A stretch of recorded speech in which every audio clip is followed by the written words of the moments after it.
Um, let me try to stream this too real quick here. Let's see, live on Facebook. Y'all have to tell me if I can make this work because I'm just pushing buttons over here and this is always confusing. Going into yeah, that's not gonna work. Not gonna be able to get that. No. I think I just streamed it onto my personal page, my personal Facebook page. I don't know how to stop it now. Let's see if that's gonna work. Yeah, I just streamed it onto my personal page. Sorry, y'all, this tech stuff is like, especially with the streaming, it's pretty crazy. Let me see if I can turn that off. I probably won't be able to, but stop live stream. There we go. All right, cool. I guess we're not going to stream in the group today. Okay. meeting resumes. What do you got, Janeri? Oh, not a huge one, but something. We got a new client, additional $1,000 a month, and then a web design starts basic $750, but then reoccurring $1,500 a month. Wow, that's cool. Mhm. Those are good wins there, generic. Good job. Give yourself some credit. Thank you. Thanks. One of them took a little bit, but it worked out. So yeah. Nice. I think that's like a $25,000 a year raise right there. Right? I mean, add it up. Yeah, get your calculator out. Yeah, no, things been good though. We've been building momentum, so it's a good thing. Yeah, that's awesome. Yeah, those keep stacking them. Keep stacking. You do one of those a month, and by the end of the year, you got a pretty significant income going on. Yes. Keep on going. Who else has got to win? Anybody else? What are you doing, Robert? You got to win, Mr. Strata? Not yet, Jeff. Working on it. Doing some cold calls, so I got a couple appointments tomorrow. I do have a guy that said that it was kind of funny. So since he called on me, I'll say it. I wasn't going to say anything. I don't really like to talk about my stuff. But yeah, I was calling this guy today and I was going through like 10, 20 bad cold calls, a couple like hangups. And then this one guy, I was like, hey, I'm just doing a marketing, man. Do you even need jobs? He's like, oh my God, that is so funny. I literally was talking to my sister about this yesterday. I am dying for somebody in marketing. And I was like, I didn't even know what to say. I was like, you got it. God, do we talk tomorrow? He's like, yeah, man, I'll get you some coffee, whatever you need, please. So I got to call someone like that tomorrow. Just got to figure out how to do the discovery call. I'm kind of still new as far as the calling stuff. Yeah, I haven't done a lot of outreach in my life. Just find out what their needs are. Consultative selling. Just let them talk, tell you their problems, and figure out how what you have to offer can be a solution for them. That's pretty much all there is to it. Just be an information gathering. Have it be information gathering. Yeah, for sure. And that kind of like speaks to what they say, like 3% of the market is ready to buy at any given time. And those people are motivated. He sounds like he might be in that 3% category, Yeah. Yeah. Some people never buy from you. Some people are just not ready. And there's like small percentage that are. Sounds like that's him. Cool. Well, I wish you luck on that. If you need any help with language or whatever, just let me know and we'll figure it out. Thank you, Jeff. You bet. Who else got to win? Anybody else? I got a couple of wins. Awesome. It's funny, based on what Robert just said, that we had a client that a year ago was ready to go for a monthly, a concrete guy, like a polishing and grinding guy. So a little bit different industry, in the commercial side industry. Right. Ready to go. Ghosted us. And I know I was a referral from a web designer, and she kept staying in touch, and I would stay in touch once in a while. A year later, he calls, he's ready to go. So you never know when these guys are ready to go. Sometimes they got to get their, if their business is good, they got to get their feet underneath themselves to build capacity with employees and trucks. And, now he's like, I'm ready to really go for it now. So that was, it's one of those things, just keep planting seeds. And that's now got a monthly recurring after we finish his website rebuild. And then we have another marble and granite company that was, again, a project-based job. And then at the end of the project, we see how Google responds, and then we kind of recommend to our clients what's the next step, an SEO client. And so they just sign up for monthly. So the two nice monthlies. But when you get your name out there a lot, we've been in business 13 years, so we get these warm referrals. Like today, 2/3, we got a warm referral with a manufacturing company. So you never know where they're going to go. So just plant seeds, plant Yeah, seeds. it's awesome. When you build that credibility for yourself Yeah. and build that trust, and you have the conversations and communicate with people, and then you never know, they come back around Yep. a year later, and then all of a sudden it's like a done deal. They're like, I'm ready to Yep. roll. Yep. Right on. How's anybody else doing? More wins? Yeah, I have a few wins. I've been signing up people for the GMB SEO. I got 2 more in my inbox that I'm hoping be signing them up here. But yeah, just cranking, staying focused, staying busy, not busy, but activity, right? To stay within momentum and Consistency. yeah, trying to just give myself more opportunities to get in front of people to be able to help them. Yeah. Are you closer to being able to quit your day job? It's funny you say that. I'm literally was having a chat with the tax guy to get kind of that figured out with California and taxes, and that way I can dial in my number here, because there's gross and then there's profit, and then from there with taxes, and There's so California taxes. yeah, so I'm nailing that down and getting closer. Definitely seeing the light at the end of the tunnel, which is I Sweet. could never say that in forever. Yeah, right on. Well, let's keep getting you closer and closer. Well, today I had the topic of the top 10 keys to client management, and some of this stuff you'll know, some of it, maybe you just need to be reminded of. That's the way I always am, is like, how can I remind myself best of what I need to do, for myself. So that's the way I always do it. Let me see if I can figure out the screens now. Oh my God. Okay, let me see. Hold on. Let me stop that. Go here, speaker view, and then I'll reshare it. All right. Can y'all see my top 10 keys to client management presentation? Yes. That's what y'all are seeing? Okay, great. Okay, cool. Well, top 10 keys to client management. So I've been doing client management with Patrick for a couple of years now, and I've been managing way too many clients, honestly. So I've seen a lot in the 2 years that I've been doing it, and I've seen so many different scenarios. Things go right, things go wrong, things that I could do better, things that I want to do better, and I don't have process around, etc. So I'll give you sort of what I'm seeing as the top 10 keys to client management, a few anecdotes of things that I've seen in the field, and maybe ways that you can implement some of this stuff and just your own mindset. It doesn't have to be like some kind of set process or whatever.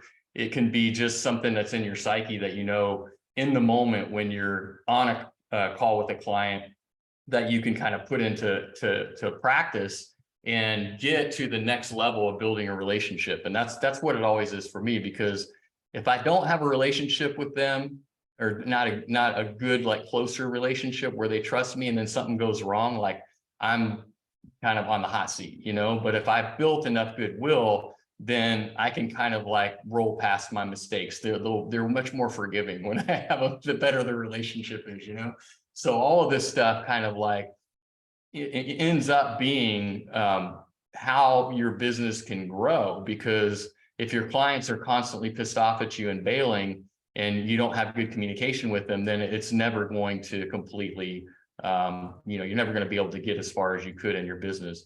So the first key to client management is obviously communication. So active listening, articulating your ideas, and building rapport. So these are the first 3 kind of big hit points. So like what do I mean by active listening? It's really just your ability to articulate your ideas clearly and not get caught in the weeds. Like, don't get all stuck in the geek speak and telling them all about your backlinks and all of that. You kind of have to gauge the client and where they're at. And this goes for sales too. But in general, they just want the leads, right? And you'll get some sophisticated people that understand enough to be like, I know you're ranking on Google and you're doing this, that, and the other, but they don't need to know about the backlinks. They don't need to know about UR, DR, and all that. what you really need to do for active listening is to pay attention to everything that they say, and then make sure that you're clear on what they're telling you. So you can summarize what they tell you. Like once they kind of give you their situation, like reflect back to them and summarize what their situation is so that you make sure that you understand. And that will give them a lot of confidence in you that number one, you're listening. And number two, that you understand their situation.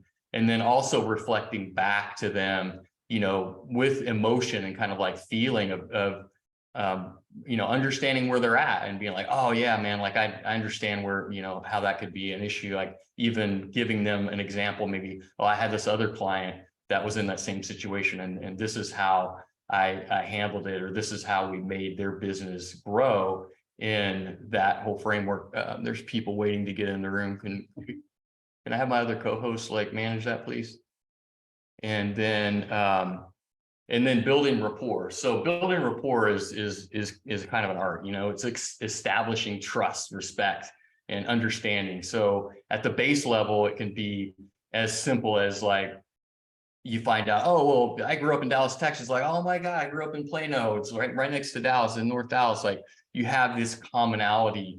And I think people can take it too far and like really get stuck on that. It's like, oh, your sister went to whatever college. My sister went to whatever college. Like sometimes it can be a waste of time. Like you want to have some of the basics down and get to know them, but don't like spend too much time on building rapport.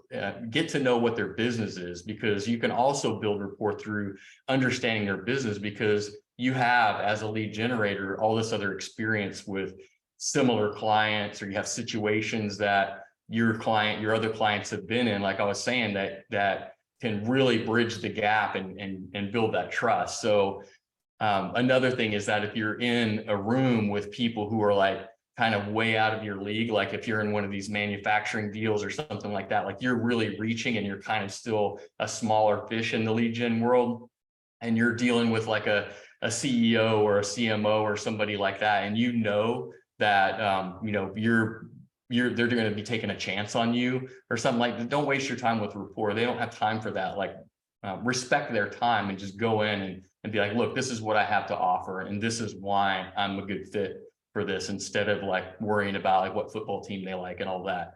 So that's my thought on building rapport. And then the second key is having empathy.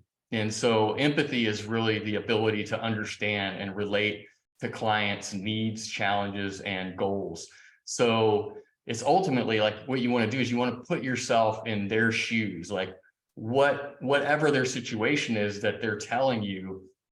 You could just be like, damn, man, I can see how that would be a tough situation. Like, yeah, I know how hard it is to get leads. I know how hard it is to manage customers. I know how hard it is to get materials or whatever it is, because I deal with this all the time with my other clients. So empathizing with them and letting them know that you understand the challenges that they're going through is going to go a long way to building rapport, way and above just like, you know, what college you went to or whatever.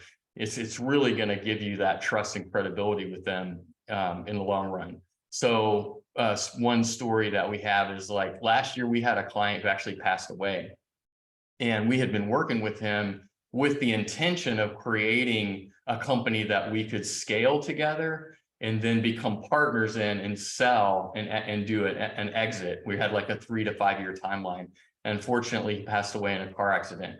So that was a big loss for us, obviously, because we had put a lot of time and effort into making that deal happen, to getting him the quantity of leads that he needed to get to the level that he was at, and to continue to put effort into that project so that we could get it up to the point where we needed to come in and get like somebody else to manage it and then eventually sell it. So that was a huge hit for us. But what we did in, you know, being, you know, staying in integrity and staying in the empathy with his family, is we stayed in touch with the family as they were looking at how to sell the company, because they were ultimately like, all of a sudden they had this company to deal with, and we worked with them to help them through that transition and let them know that we were going to stick with them and we weren't just going to like turn tail and go sell the leads to somebody else or whatever.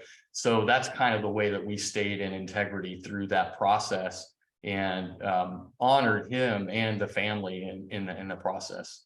So that's an example of how we stayed with empathy. The third key to client management is problem solving.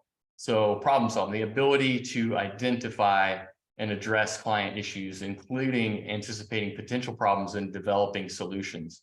So what are the challenges that are excuses to justify not doing more business with you? So if they're having a challenge that makes them like not want to continue to do business with you or not expand with you, then how can you problem solve around that?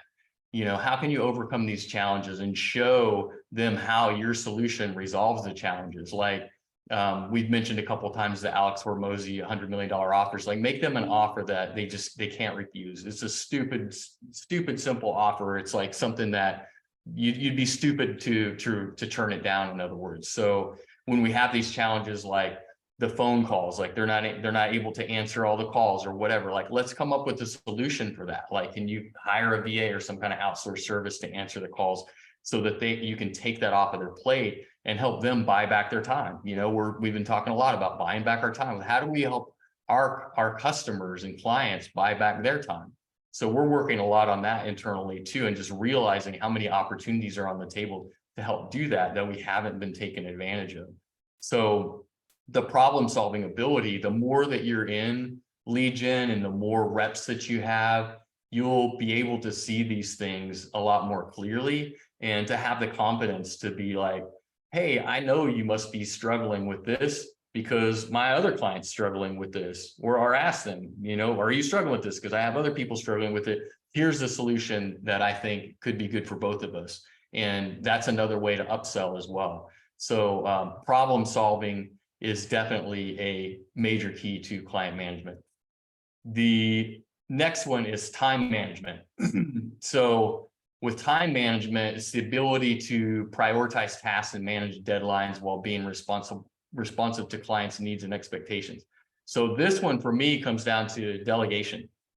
So when you'll start to create so much density in information and tasks that you have to do to run this model, that it will become inevitable that you'll need to delegate this to other people, whether that be VAs or you have a sales person who comes on or whatever. And then your issue is going to be like learning how to manage a team rather than learning how to manage all of the information that's coming in.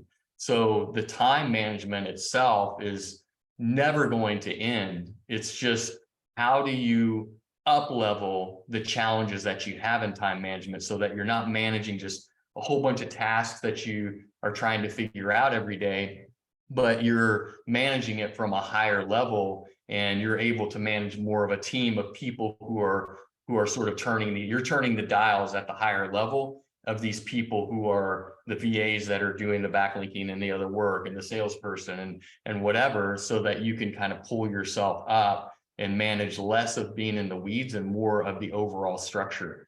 So, time management it's always going to be an issue. It's never going to go away. It's never going to be like, oh, I've got it figured out, and now,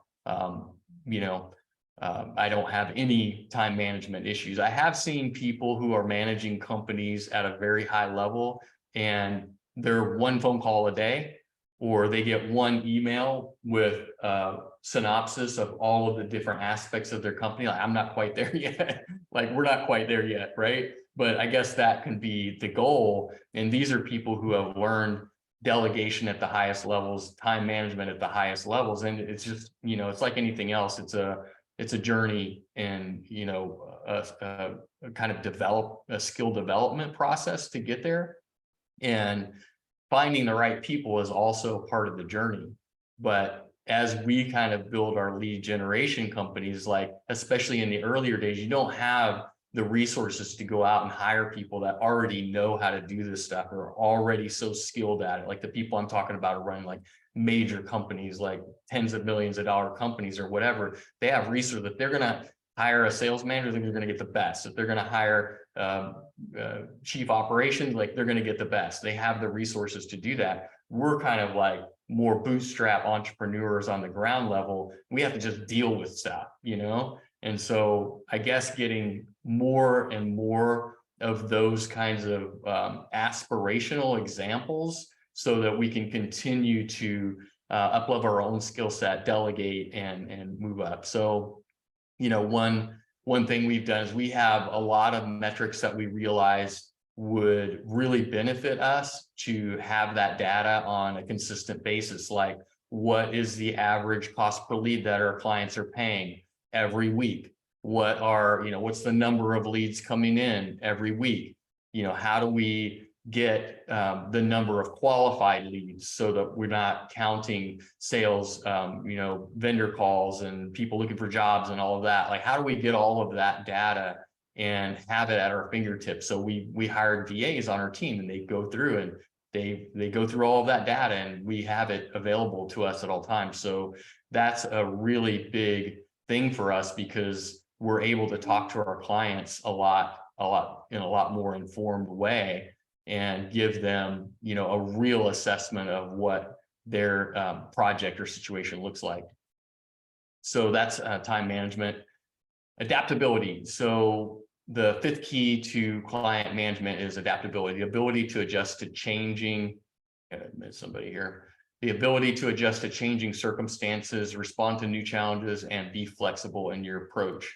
So, you know, the world is changing. You know, I've seen it, and I reflect this back to our clients sometimes too, when they come at us and say, hey, you know, the leads are different, the leads are down, the leads aren't as good, the leads are this, the leads are that, like whatever they're coming to me with, whatever that story is. It's like, look, the world isn't what it was before the pandemic. Like, people are different. They don't have the patience that they used to have. They're not going to leave you a message anymore. They don't care. They're going to call the next person if you don't answer. They don't want to play phone tag. So they're not going to leave you a voice message, because that's going to put them in a situation where they're going to have to go back and forth with you just to get you on the phone. Doesn't work that way anymore. The world is changing. So how do we get together and work together so that we can stay ahead of the game? And I think that as lead generators in this business, and, you know, this business model, like, it's always changing. We have to innovate, right? So we have to find new solutions that maybe didn't exist and maybe weren't necessary yesterday, but they are today. So that's what we're doing on a consistent basis, figuring out how do we have somebody answer those calls, because, and that's another way that we've kind of like realized that we can position this, is like having, we have an admin who answers a lot of our calls for us already. It's like, okay, well, we can have that admin answer the calls, and then we can upsell, we can charge for them to answer those calls. So then every qualified call, we're charging an extra fee for that. So how do I sell that to my client? I'm like, well, you know, you're not able to answer them. You're not able to get back to them. You know, if your conversion rate's only 20 or 30% because it's taking you so long to get back to them. What if your conversion rate's 50%? You know, then it's worth it for you to pay us an extra fee to answer those calls, because we can take down all that information. We have somebody with a nice voice that's talking to them. They're not in the field, like scrambling to pick up the phone when they're, you know, dropping their tools to try to take the call or whatever. So, the next phase of that is to get our admin to put them on a calendar. We'll schedule the estimate for you. Like, that's where we're going with it. So I think that positioning that with our clients in the framework of like, man, look at how easy your life is going to be. You know, your life is going to be so much easier when you don't even have to worry about the phone ringing anymore. And it's only X number of dollars per call. Like, this is a no-brainer. Like, look at how much time you're going to be able to buy back. You're only dealing with the calls that actually matter. And ultimately, with that next step, it's like, you just look at your calendar and go to the estimate, you know, close the deal and do what you do best, and let us handle the rest. We generate the lead, we take the call, we schedule, we qualify it, we schedule it on your calendar, and all you have to do is do what you do best. So that's the way that we consider that we're adapting to this new market, because before COVID, you know, it was so much easier for us to generate leads. The volume was crazy. And when we look back at it now, it's like, well, we were missing a lot of opportunity as well, because I know that the clients weren't taking advantage of all of that. What they end up doing is they cherry pick, right? If they have so many opportunities come in, they're like, I don't want that smaller deal, or I didn't like that person, or whatever it is. I mean, you have to kind of you have to set boundaries in what jobs you're going to take, obviously, or opportunities you're going to take advantage of. But I know that they were letting more of them fall down the drain than they should have, because it was abundance, right? They got so many leads, it just didn't matter. And that was great for us and our agency to be able to scale, because we didn't have to, mess around with counting leads, and nobody cared, and then the pandemic hit and everything changed. So it's just, again, that adaptability, and then the realization, like, wow, if we had been doing this stuff all along, we'd probably be, who knows how much more percent of revenue we would have if we had all this dialed in. But that's just, again, adapting and up leveling your skill set and your business model as you go on. So that's the way that's happening. Does anybody have any questions right now? I'm about halfway through. Hello, hi. I have a question. I'm relatively new to all this. I've been on the first couple Facebook group calls in the past I several weeks. remember So you. yeah, of course, yeah. So I was just curious that I know these are local lead gen clients, but is all of this work for client management? Is the lead gen model still better than a local SEO and digital marketing agency? Because I know there's still clients with that, but if that question makes sense, like, is that does that make sense? You're asking me, is lead gen better than SEO? Yeah, but keeping in mind what you've all talked about related to client management specifically. Yeah, I mean, it depends on where you're at in your business model in general, and your business in general. And if you need fast money, SEO can be great. Lead gen can be better for longer term assets. And when you get clients that are more on autopilot, meaning they're not going anywhere, you have the relationship, you're able to work together and adapt to the market together, and they're willing to grow and able to grow and all of that, like, lead gen, in my opinion, can't be beat in that sense. Yeah. SEO, people can bounce, and then you have nothing to show for it. Lead gen, they bounce, you still have the assets. So that's all great.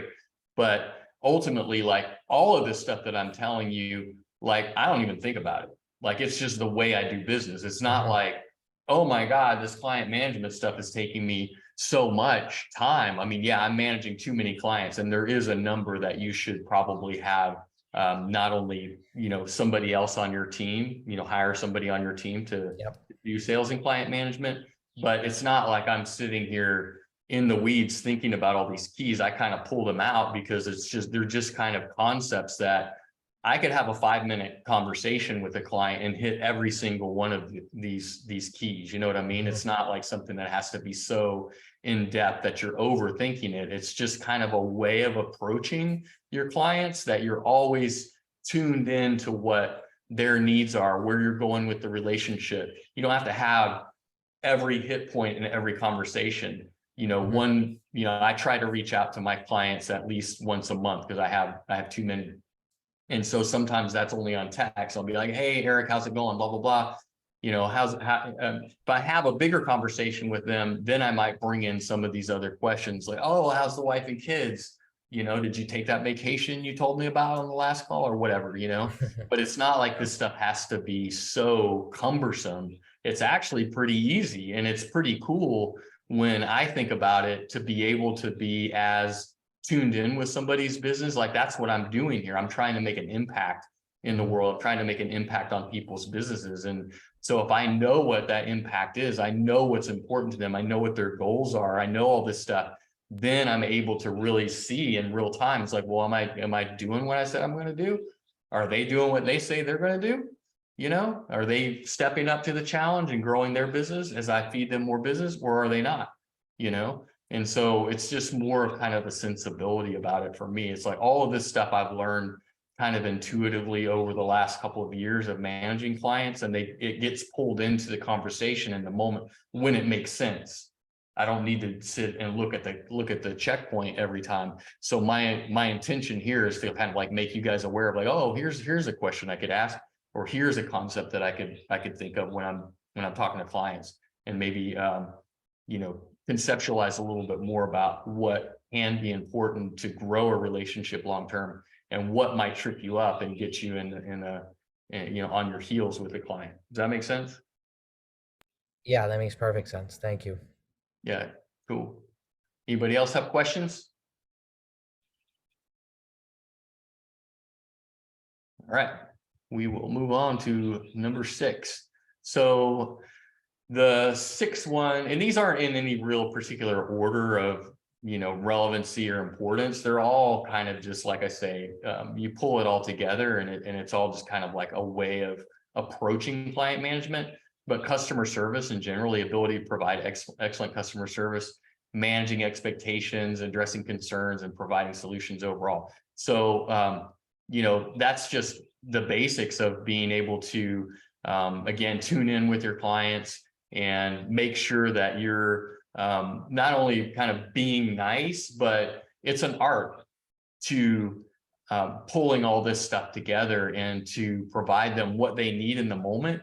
And I guess it's just kind of like taking those reps along the way. If you're newer, it's like the more reps that you get, you'll start to have the intuition and the understanding of what a client is concerned about in the moment. If they reach out to you by text and they say, hey, yo, what's up with those leads? You've got a conversation coming that needs to be had, right? Or whatever they say, you'll just kind of start to tune in and be like, okay, well, I automatically know in my head how I'm going to respond to this. It's an art. It's not like read it off of a slide deck. It's like getting enough of those reps of communicating with clients to where, okay, I know what I need to do. And if I have to, set this person's mind at ease and say, hey, I'm going back to my team on this right away, and I'm going to figure out what's going on, and I'm going to get back to you within 24 hours. Like that's a good response. That's customer service, right? It's like you're not just blowing them off and being like, oh, I'm going to play passive aggressive. I'm not going to respond to the text for 2 hours. And then I'm going to go, hey, what do you mean? Or something like that. I'm going to respond to them with real customer service and understanding that, these are the people that are paying my bills. So, and feeding my team. So I want to make sure that I keep them solid. And in that same vein, some people are going to be unreasonable. You have to roll with the punches, and don't make excuses when you've made a mistake. Just admit when you screw up and be like, hey, I'm going to deal with it. Like, give me a couple of days, give me 24 hours, whatever it's going to take, and I'll figure it out, and then learn from those mistakes so you can create better process, and so it won't happen again. Or if it does happen, then you can address it a lot quicker. So that's what I mean by customer service. Number 7, relationship building. The ability to establish and cultivate strong relationships with clients based on trust and mutual respect. This kind of goes into just all of these points or keys that I'm pulling in. It's like when you start approaching clients this way and speaking to them in this way, then the relationship is going to deepen and they're going to trust you. And even if you have to get stern with them about something, like I have, for example, a client that hasn't paid in a few months, and he was concerned about the lead quality and all this other stuff. And I went back and audited it, and people on our team looked at it, and it's like, no, these are good leads. So I had to hardball him. I'm like, dude, I'm cutting you off. Like I'm straight up, I'm cutting you off. And so he kept saying, oh, I'll look at the spreadsheets, and he's like, oh, I'm on vacation, I'm at my son's soccer game. I'm like, well, if this isn't important to you, then it's cool, we'll just move on. Oh, no, I got you. Like, let me, here's how. And then today he sends me an email and says, oh, this is how much I owe you.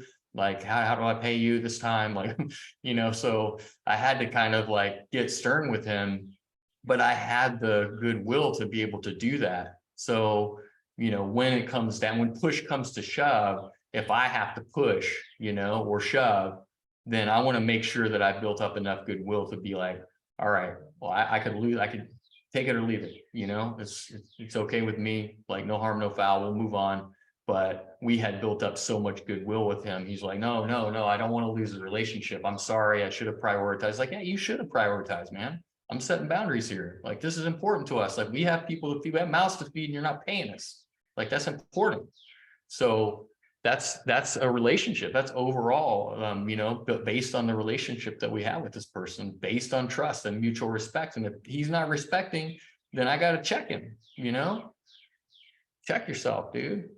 So one way that I've built these strong relationships is by, it kind of goes a little bit back to rapport, but more like getting past rapport and the superficial. I went to this school, you went to that school kind of thing, and like really talking about mutual hobbies. Like one client I've talked about before, he's really into planes and he wants to buy this nice plane and all of this. And it's like, I'm also on the meme game, so I'll send him, pictures of planes and memes and stuff like that. So I can kind of like dial in and deepen that relationship, because they understand that, I'm in it with them. Like, I'm in the trenches with them, and then they're on their daily grind, like trying to make their company work. I'm providing them leads, but I might open with, a picture or a meme of something that's important to them, that has to do with something that's important to them. And that, solidifies it. I know what they're talking. I know what they're interested in. I know what's important to them, and I honor that, So I think that goes a long way. It can be anything from hobbies, like, travel, family. Like Patrick and I got to go up in a plane on New Year's Day with a friend of his in Florida. And I sent that picture to my client. I'm like, hey, I'm up in a plane today, like private plane, whatever. So I just continue to, take good notes on these clients and what's important to them with their families and stuff. And it's not like I weaponize it against them or something. It's like, I use it to remind myself. And then when that opportunity comes up, to inspire them by reminding them about what they've told me they want, what their goals are. Oh, hey, you told me you wanted this, you wanted a plane. Like, here's what I got to do today. I'm stoked. Like, I can see how you would love to have your own private plane, because this is amazing to fly around like this, like whatever. It's more like this. Again, I have so many clients that I manage, I have to take notes because I can't remember. My brain doesn't work that way. So then also, like, just opening conversations with anchoring them to their goal. Like, even I kind of did it with Alfredo in the beginning. I'm like, hey, how much closer are you to your goal of leaving your job? Right. So I can open a conversation with a client. Yeah, how much closer are you to getting to X goal that you told me about? That's just real relationship building. And it's gone, it's helped me come a long way with my clients and build that trust and goodwill that lasts, even when I get in a bad spot with them. Like, they know I'm there for them to win. I'm in it to win it with them. And, despite the challenges along the way. Negotiation, key number 8, the ability to negotiate effectively and find win-win solutions for the client and the company. I don't know who these two guys are, but the negotiation part of it is always going to be in play, right? It's always a negotiation with some clients, and it's a negotiation every single month. Like, we have several clients now that are on per lead deals. And so every month it's a negotiation. When I send them the lead reports and I say, hey, you got 35 leads this month at X number of dollars a lead, and I'm going to charge your card for this amount. And then they're like, oh, wait a minute, like, I got to double check that. And this call was this and that call was that, or whatever. And it's just like, okay, dude, like some calls aren't going to be slam dunks, that's just the way it is. So some of these people that we don't have deeper relationships with, it becomes more of a negotiation. And even, I guess I would say, with this client that I was telling you about before, that hasn't paid for 3 months and then was wishy-washy, that was a negotiation, to come up and say, I thought I was going to have to negotiate out of for a smaller fee, and he was going to come back and say, oh, I owe you X number of dollars, but I'm only going to be willing to pay you 70% of it, or whatever his thing was going to be. But he's like, because I put him on the defensive and I checked him and let him know where he was at, then he's like, hey, where do I pay? I'm going to pay the full amount. But all that's kind of like wrapped up in, an overall negotiation. It's not like, okay, I'm going into negotiation mode. It's like, you're always negotiating. And if you're creating win-wins for your clients and yourself, then it's just going to come more naturally. I mean, I guess a lot of this stuff just comes more naturally for me because I've had enough reps, and not to say that I know it all or that I don't get in a bad spot, because I do, but I'm able to pull from all these other examples that I've been through and to be able to make it work out, generally speaking, not always. Number 9, sales skills, the ability to identify potential sales opportunities and sell additional products and services. This is what we did with the call solution. So offering that to the clients and recognizing that their real downfall, really all of them, is answering the calls. And I know there have been many people that have attempted to create this solution before, but we're lucky to have somebody in-house who is really great at this. And so for now, we're kind of, we have 2 clients that are going on this deal, and we're charging them an extra fee to answer the calls. And now it's like that we're more confident in the solution, we'll be offering it more upfront. We never offered it before because it wasn't necessary. It's like, take all these, like I said, before COVID, take all these calls and just pay us this amount. And as long as we get that, like, we're cool. But I think we are leaving a lot of money on the table, because all, those leads could be monetized. A lot of those leads could be monetized that weren't being monetized. So like we've been talking about, like Janeri's dialed in with, like, being clear on your offer. What is your offer? And not being all over the place with, I'm doing some in the beginning. You have to be, I got, somebody said earlier, I got a website deal and I got an SEO deal, this, that, and the other. That's fine. But as you kind of like start to get more and more clients, like, that becomes less and less possible. So you want to get very clear on what is that sweet spot. If it's just SEO, cool, then just do SEO. Or if it's mostly SEO, 80% SEO, and you're doing 20% like getting lead gen properties and assets in place, great. But just be clear that that's what you're doing and what you're offering, so that if somebody comes and gives you, out of the blue, offers you what seems to be a great opportunity, and then you take it, and then the next thing you know, it didn't go well and you wasted your time, or you weren't able to deliver, then that's not good either. So so just be clear on what your offer is at any stage in your business, and it could be a moving target, probably will be. And then be clear on the expectations that you have with your clients. Like, one thing that that I get in trouble with is not being as clear on the expectations of when the clients are going to pay. So it's like, especially on these per lead deals, like I have one guy, most of the time I'll send him the reports at the beginning of the month, and it's the 21st of the month before I get paid. It drives me crazy. And I tried to do that check with him one time, and I had a long conversation. I was in a presentation, like a high level presentation mastermind thing. I'm having this long like text, like duking it out with him, like over and over. Oh no, you got to pay me on this day and whatever. And I thought I had him in the right spot. And then like 2 months later, we're back in the same position. So, I mean, it happens to the best of us, it's like, as much as I've tried to get him in line with what my expectations are, I can't. I'll take his money, but I hate chasing people for money. I hate it. It just drives me crazy. I don't have time for that. I don't want to spend my time doing that. Like, I have to check in with him 4 different times. Hey, did so-and-so get the invoice? Like, come on, like, let's pay it. It's already the 15th. And oh yeah, I'll check it. Oh, I got lost in spam. Oh, it's like in junk mail, whatever. It's like, there's always an excuse, right? It drives me up the wall. But that's one client that does that to me. And it's like, all right, well, it is what it is. So if I had been more clear on the expectations from the beginning and not let it get out of control, I might not be in this situation. So I learned from that. So anytime going forward, if that happens, like I'm cutting them off. I'll cut you off, like, check them. So that just is what it is. People have their own personalities, and it is a give and take. And I'm not always perfect either. I do shit that pisses off my clients. So when they get pissed off at me, some of them might piss off all the time, but they still do business with me. It's kind of the same thing, but just always be cognizant of where you're at, and at least make a solid attempt to set those expectations ahead of time, or else you're going to get yourself in a bad position, like I am in some of these relationships. Just meet them where they're at, so you're not doing business with someone that you shouldn't be doing business with, or that you can't grow with.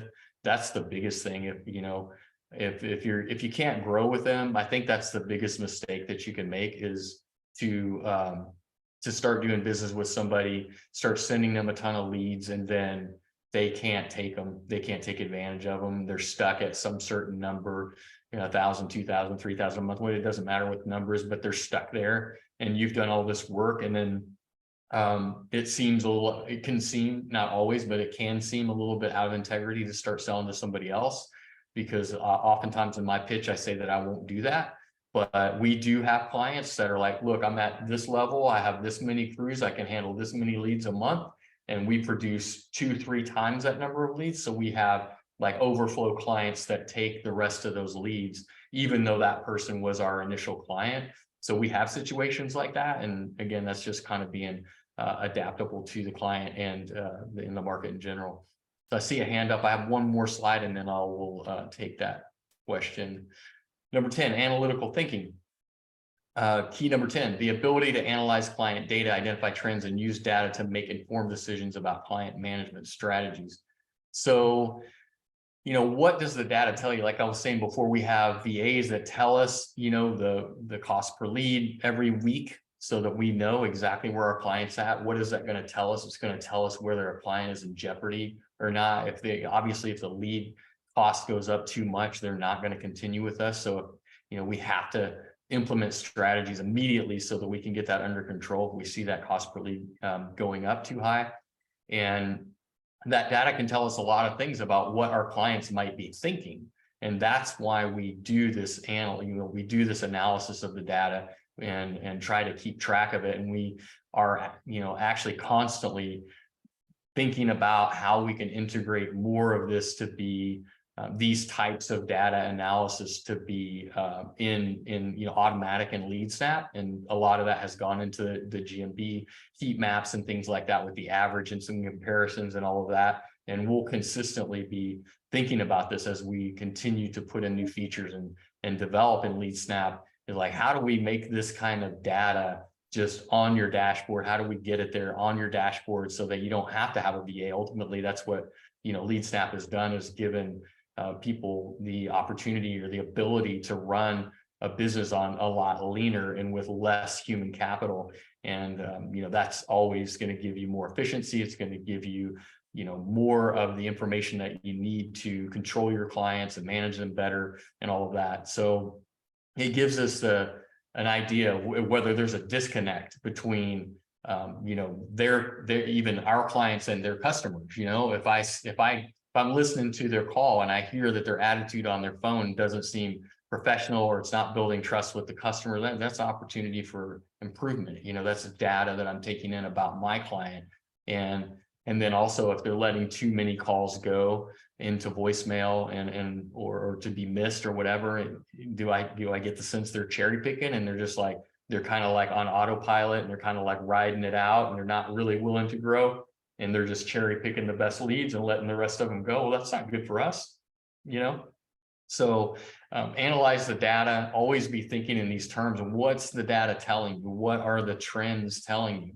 Because clients can go wonky on you, we want to think that they're always going to be, in it to win it like we are and willing to grow, but that's just not the case. So the last bonus, the bonus client management key that I'm going to give you here, it goes back to communication. Man, I can tell you that communication is the biggest key of all. And the lack of communication will cause the most challenges and issues in your business. If you're not communicating with your clients, you're going to get blindsided time and time again. And just keeping up this cadence, whatever that is for you, for us, it's pretty much monthly. For you, it might be more often or less often, depending on how many clients you have and the nature of your business. But all of these client management keys that I told you kind of, are the foundation of them is communication. And when you have that clear communication along the way, you're going to be able to manage your clients and business much better. So I hope that you enjoyed this presentation, and I will take questions right now. I'm the one with the hand up. Hey, Jeff. Oh, right on. Hey, I gotta recognize the hand. Very good. Thank you for the presentation. Really good information, because I know client management is huge. Is kind of what I deal with in sales and all that stuff. But I had a question in regards when you mentioned about the sales part.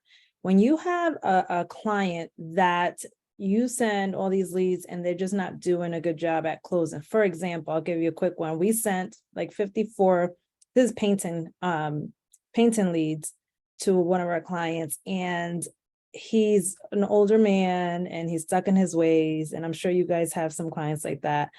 And he just, everything I've suggested to him, even giving him some scripts and whatnot, it was just like, he always has his way of, well, I'm not going to call them back because I already told them and they're going to call me back. And he's like waiting on them to close the deals. Like, so how do I deal with that? Like, how do I handle that? How long has he been a client? Since October. Okay, so he's sticking around a little bit. Yeah, I would maybe try to, as we work more together too, January, like we'll be giving you more of the insight into how you can create these answering solutions and getting estimates on the calendar. So even that scares me even because it's like, okay, well, most of these people don't even have a calendar. They're still writing in a Franklin journal or whatever it is. Yep. And so like, how do you integrate with a Google Calendar or something like that so that I can even put something on there? That's it's a challenge that we have to overcome. And with each client, it's definitely going to be different. So I don't know how old this guy is, if he's just sort of writing it to retirement kind of thing. If you can make money on him and he's like paying you a reasonable fee, it's like, it all just depends on where you want to put your time and energy. I mean, what I'm talking about in the presentation is ideals. You always want to have clients that want to grow with you, and you always want to have the capability to fulfill in a way that's going to allow them to continuously get more leads. But that's just not reality, right? It's like, we're always going to have priority projects. We're going to have, things that we set up that are kind of going to be like, oh, well, if it's painting in Boise, and I can make $1,000 a month and cool, but I have this other project that is some bigger thing in remodeling in Dallas and it's cranking and I want to throw my resources at that and just let that other one ride. There's always going to be those business decisions that you will want to, strategically assess.